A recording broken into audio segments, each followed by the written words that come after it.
la française. Merci, Monsieur le Ministre. La parole est à Madame Sophie Mette.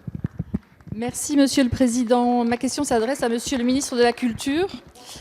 Monsieur le Ministre, permettez-moi tout d'abord d'avoir un mot pour les personnes qui, en Gironde et en particulièrement dans ma circonscription, comme dans le département des Landes, qui ont été fortement touchées par les intempéries de ce week-end et ce début de semaine. J'adresse mes pensées aux victimes des inondations et mes remerciements aux maires et aux élus locaux qui se sont encore là beaucoup investis, comme toujours. Monsieur le ministre, le 6 mai dernier, le président de la République a consacré la matinée à échanger avec les acteurs du monde de la culture et a annoncé plusieurs mesures de soutien aux différents secteurs culturels si durement éprouvés par la crise. Ces annonces étaient attendues et sont tout à fait avisées. Je me félicite, ainsi que mon groupe, tout particulièrement de la prolongation des droits des intermittents du spectacle d'une année jusqu'à la fin août 2021. Elle répond à une revendication forte et juste des intermittents qui pourront ainsi éviter la précarité et continuer à porter localement cette démocratisation culturelle qui nous est si chère.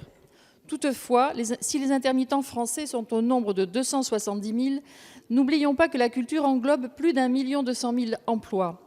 Rappelons aussi que nous parlons d'environ 3 % du PIB, soit davantage que les secteurs de l'automobile ou du luxe.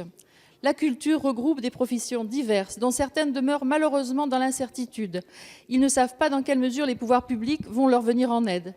Sachant pouvoir compter sur votre implication, Monsieur le Ministre, pouvez-vous préciser les interventions de l'État à destination des auteurs-artistes ? Par ailleurs, parmi les femmes et les hommes qui font vivre le monde de la culture, certains, à l'approche de la période estivale, attendent plus spécifiquement des informations concernant le patrimoine culturel, pilier de notre économie touristique. Comment aider ces acteurs à valoriser nos œuvres et nos bâtiments au cours de cette période si particulière ? Monsieur le ministre, ces questionnements sont légitimes. Un plan de relance et de soutien de la culture est nécessaire et attendu, tant la culture française, avec ses spécificités, est belle et tant chacun de ses aspects mérite notre soutien. Je vous remercie. Merci, chers collègues. La parole est à Monsieur Franck Riester, ministre de la Culture. Merci, Monsieur le Président, Mesdames et Messieurs les députés. Madame la députée Mette, le Président de la République, la semaine dernière, en plus des annonces que je viens d'évoquer juste avant, a aussi parlé des artistes-auteurs. Les artistes-auteurs qui sont si essentiels dans la vie culturelle. Le gouvernement, dès le départ, avait mis en place un certain nombre de dispositifs qui permettent de prendre en compte d'une manière urgente des difficultés des artistes-auteurs. C'est le fonds de solidarité dont nous avons modifié en lien avec Bruno Le Maire les critères d'accès pour les artistes-auteurs.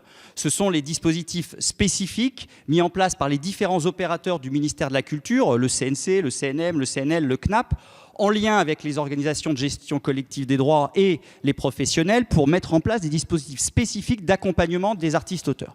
Et c'est les annonces donc, qui viennent d'être faites par le Président de la République qui vont permettre d'accompagner les artistes-auteurs dans les semaines qui viennent, notamment avec ce plan de commande publique dans les différents champs artistiques de ces artistes-auteurs, notamment tourné vers les jeunes créateurs qui va permettre de créer de l'activité pour ces artistes auteurs si importants non seulement à la vie artistique de notre pays, mais aussi à l'éducation artistique et culturelle. Et le Président a eu un message très fort pour faire en sorte qu'à partir du moment où nous rouvrons plus exactement les écoles d'une façon différente de ce qu'elles étaient quand elles étaient ouvertes complètement, va laisser la possibilité de ouvrir davantage d'activités pour l'éducation artistique et culturelle jusqu'à la fin du mois de juin, mais aussi pendant l'été.